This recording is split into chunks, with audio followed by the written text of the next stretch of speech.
नमस्कार दोस्तों, मैं अजय कुमार, समाज सेवक। दोस्तों, आज बात करेंगे कुछ एक ऐसा राज्य है भारत में जिसे कहते हैं उत्तर प्रदेश। आज हम उत्तर प्रदेश के कुछ सत्य और कटु सत्य के बारे में बात करना चाहेंगे। क्या खासियत है कुछ, और कुछ बेढंग रूप क्या है, इसके बारे में हम कुछ कहना चाहेंगे। आप लोग इसे सुनिए ज़रूर। तो हम स्टार्ट करते हैं। कहते हैं यहाँ से कि उत्तर प्रदेश भारत का एक विशाल राज्य है। भारत का जनसंख्या में लगभग सबसे बड़ा राज्य। यहाँ बड़े बड़े विद्वान पैदा हुए हैं। उत्तर प्रदेश में अवधी भाषा, हिंदी, संस्कृत में लिप्त एक भोजपुरी भाषाई राज्य के नाम से जाना जाता है।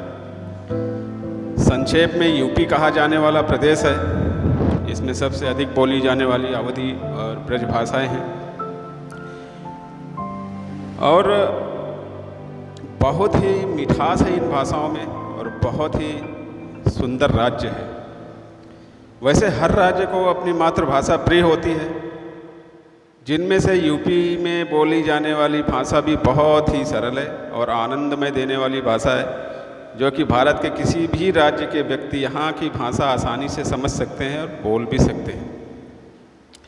उत्तर प्रदेश में रिश्तों में बड़ी गर्माहट होती है ब्रदर।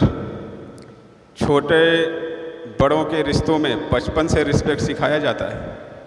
छोटा हो बड़ा, बहुत रिस्पेक्ट मिलता है बड़ों को, तो खासकर रिलेशन में भी रिश्तेदारों का आत्मीय स्वागत भी किया जाता है।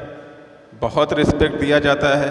रिस्पेक्ट खासकर उनको मिलता है जिन्हें दामाद का नाम मिलता है। दामाद जी, इनको बहुत सारी सुविधाएं मिलती है, बहुत सारा इनको इज्जत दिया जाता है। बहुत सारी खासियत से भरमार है यूपी।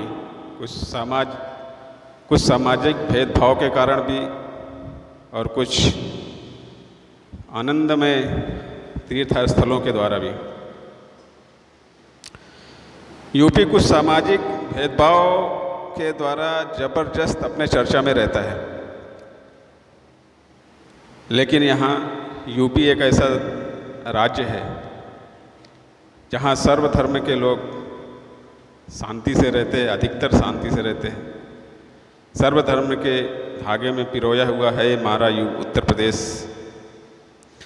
उत्तर प्रदेश समय समय पर ऐसे विद्वान जन्म दिए हैं, व्यक्तित्व से खरे, करैक्टर से भरपूर, देश का नाम रोशन करने में ऐसे हीरो को जन्म दिया है जो विश्व में नाम रोशन किया। यहाँ के कई बड़े शहर हैं, बड़े बड़े आकर्षित नामों से लबरेज। उत्तर प्रदेश में चार चांद लगाते रहते हैं बड़े बड़े नामों के शहर और शहरों के नाम, जो उत्तर प्रदेश को खूबसूरती में चार चांद लगाते रहते हैं। जैसे कुछ नाम मैं ले ही लेता हूँ। नंबर 1 पे है सबसे बड़ा शहर लखनऊ, जो राजनेताओं का घर है। सबसे बड़ा शहर माना जाता है उत्तर प्रदेश में।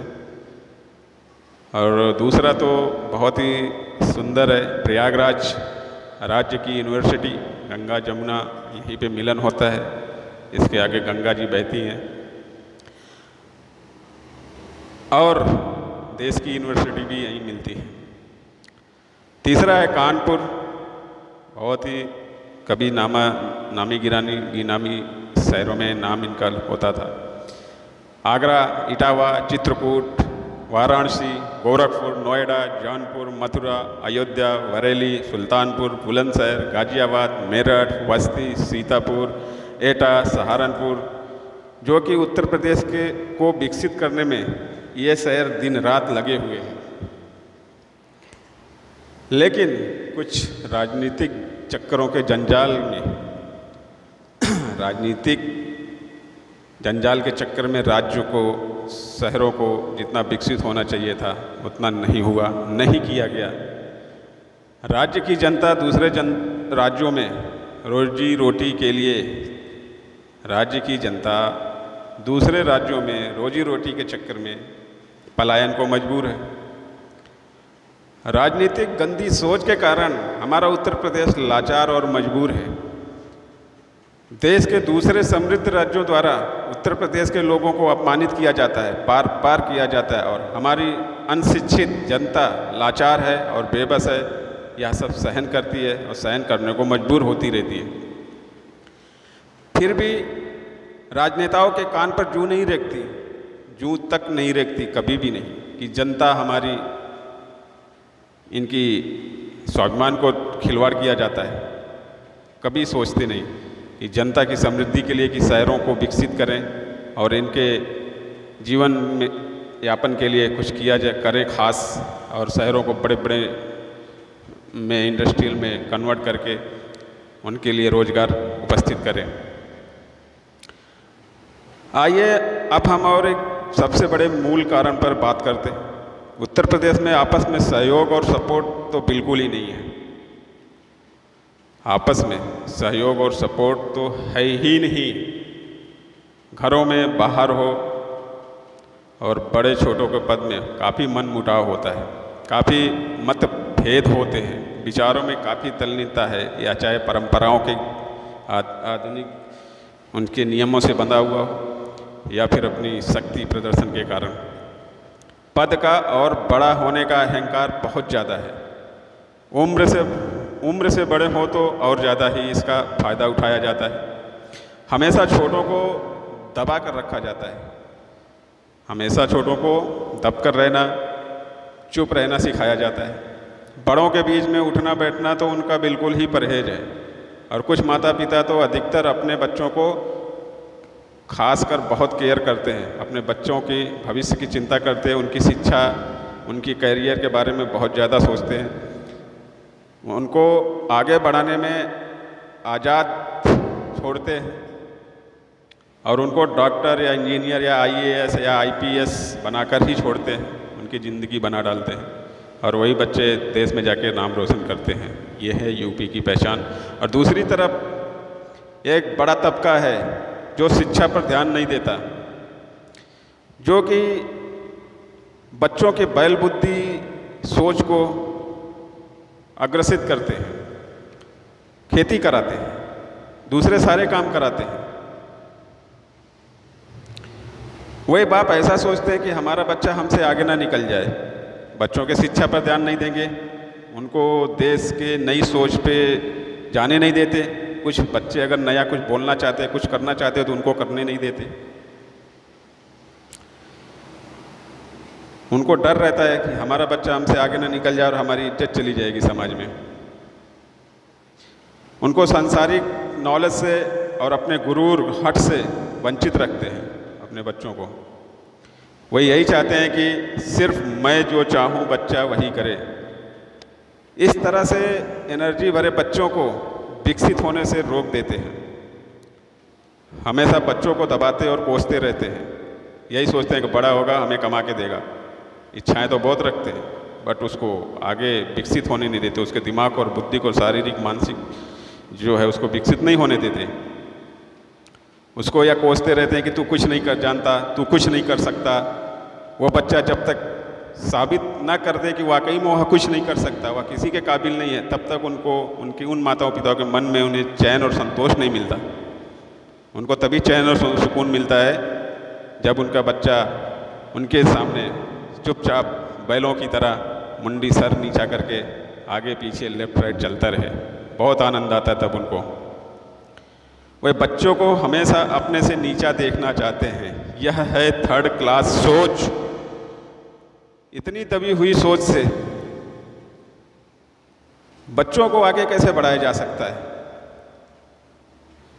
बच्चों को भविष्य को लाचार बना देती हैं ये थर्ड क्लास सोच। वे समाज को फेस नहीं कर सकते हमारे बच्चे।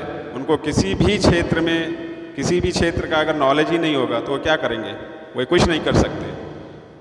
उनके लिए सिर्फ करने को रह जाता है तो ऑटो चलाना, सिक्योरिटी गार्ड का काम करना, या सब्जी बेचना, जूस बेचना। इसके अलावा उनके लिए उनकी ज़िंदगी में कोई महत्व नहीं रहता। ज़िंदगी बर्बाद हो जाती है। उनके लिए देश क्या है, सृष्टि क्या है, विश्व क्या है, ब्रह्मांड क्या है, ब्राह्मण क्या है, ये प्रकृति और मनुष्य क्या है, क्यों बनी है, ईश्वर ने क्यों बनाया है, इससे कुछ लेना देना नहीं होता है। बस सुबह उठना है, कमा के खा के सो के ख़त्म होके सो जाना है, फिर उठना है। ये सब इनके लिए सब व्यर्थ है। समाज में, राज्य में कोई कंट्रीब्यूशन इनका नहीं होता है, ना इनके माँ बाप का होता है, ना आगे इनके भविष्य में इनसे बच्चों द्वारा होता है। इस मानसिक सोच के जिम्मेदार वे पिता हैं, वे माता हैं जो उनके बच्चों को नाकारा बना देते हैं। ऐसी थर्ड क्लास सोच को तुरंत बदलने की ज़रूरत है। ऐसा लेकिन माँ बाप नहीं कर सकते, या करना होगा तो सिर्फ एक तरीके से ही हो सकता है। वे बच्चे जो खुद आगे बढ़ना चाहते हैं, वे बच्चा जिनके माँ बाप उनको आगे बढ़ने से, उनके विचारों को आगे बढ़ने से रोकते हैं, अगर उनको लगता है वाकई में आगे बढ़ा जा सकता है, वाकई में मैं ये काम कर सकता हूँ, उनको ही आगे आना होगा। अगर उन बच्चों को लग रहा है कि उनके माता पिता हर जगह उनके बातों पे रोक लगा करके उनके विचारों को रोक रहे हैं, अगर तुम्हारे में कुछ क्रिएटिविटी है बंदे, तुम्हारे अंदर में कुछ काबिलियत है, तुम में लगता है दिल से कुछ करके दिखा देंगे, तो निकलिए बाहर, लोगों से जानकारी लीजिए, जो काम वो लोग कर चुके हैं या तुम जो करना चाहते हो उसकी बहुत सारी जानकारी लीजिए और आगे बढ़ के उसको सीने पे चढ़कर वो काम करके दिखाइए। बस इतना ध्यान रखना है कि आप आगे आएँ और काम करें और शुरू कर दें। बस उसमें यही ध्यान रखें कि अपने माँ बाप की इज्जत ना गिराएं, अपने माँ बाप के विचारों का विरोध करें, उसमें अपना हर हित दिखें। आपका अपना पहला हित देखना जरूरी है, जिसमें माँ बाप का भी हित हो, आपका भविष्य तो पक्का हो 10 से 20 साल 30 साल नहीं तो कम से कम 10 साल तो उसमें तुम्हारा भविष्य होना ही चाहिए। आपको जो अच्छा होगा वह करें, जो लगे अच्छा वो करें, ना कि चुपचाप सब सुनते रहें। आप करें, आगे बढ़ें। अपने माँ बाप के विचारों को तोड़ा जा सकता है, या नहीं कि उनको जो बोलते रहे वही सुनते रहे। इससे आपका ना आपका विकास होगा, ना आपका आने वाला भविष्य, और ना आपके बच्चे का विकास होगा, और ना आपके देश का, ना राज्य का। सब बर्बादी की तरफ जा रहा है। हम चाहते हैं कि आप लोग जो दबे हुए बच्चे हैं बाहर आएँ और हमारे देश को प्रगति में, उन्नति में नाम करें। और हमारे सरकारों से भी निवेदन है कि हमारे देश के युवाओं को, नौजवानों को, लड़के लड़कियों को, बहुत सारे पढ़ लिख कर आज अपनी ज़िंदगी में तराही व्यस्त हैं, ना घरों में चैन से रह पा रहे हैं, ना सुकून से रह पा रहे हैं, ना वो कहीं जॉब पा रहे हैं कि कुछ कर सके, उनको पलायन को मजबूर है। प्लीज़, भारत देश में, उत्तर प्रदेश राज्य में जो भी सरकार है आज या कल जो होने वाली है, हमारे उस राज्य के युवाओं के लिए कुछ करने के लिए कदम बढ़ाएं, कुछ नीतियाँ लाएं, उनके लिए आगे बढ़ाएं। हमेशा कुछ ना कुछ करने के लिए जितने भी शहर हैं उनको विकसित करें। आप लोगों से नम्र निवेदन है, सरकार, श्री CM जी, कैबिनेट मिनिस्टर, मुख्यमंत्री जी, उप मुख्यमंत्री जी, जो भी हों, यह हमारे युवाओं के लिए करें। आप लोगों से विनम्र निवेदन है, आपसे आशा है कि ज़रूर पूरा करेंगे। उत्तर प्रदेश को नंबर 1 ले जाने में ज़रूर कुछ सहायता करिए। चलिए, भारत माता की जय।